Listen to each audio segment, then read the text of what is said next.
Right now, there's growing concern about how the National Guard's members are being treated while they are being deployed to American cities under the Donald Trump administration. When the National Guard is mobilized, we assume that these men and women who also have a civilian life with a career and families, and they put it on hold, we assume that they're at least getting paid for their service. But studies and reports are showing that this hasn't always been the case. Let's use Los Angeles as an example.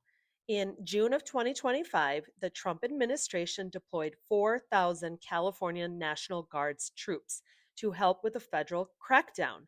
But military.com is reporting that weeks later, they have not received any pay. And the reason why is because their official activation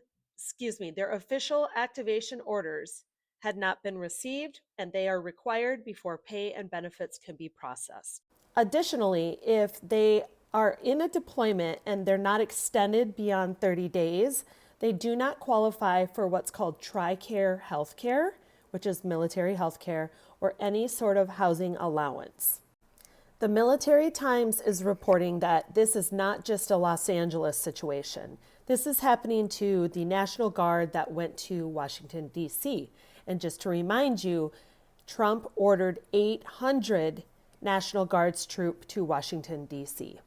Senator Richard Blumenthal raised alarms when he publicly said, hey, you guys are already deploying the National Guards to these politically tense situations. And now you're putting them in a financial hardship because they're not getting their pay from the government and they're missing out on their regular career pay because they took all this time off of work. It's important to note that in Washington, D.C., there are certain situations where a person is in the guards, so they're working for the guards in D.C., but they're also considered a federal civilian employee. Those people will eventually get two paychecks. So, TikTok, I want to hear your thoughts on this. And if you need to add something to this video because I tweaked something incorrectly, I welcome you to do so. But in my opinion, if we're going to do these rush orders to deploy the troops, then we should be rushing their paperwork, especially for the people that were in Los Angeles.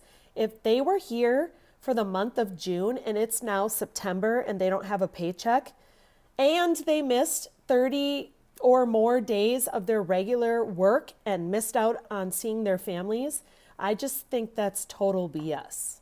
Let me know what you think in the comments.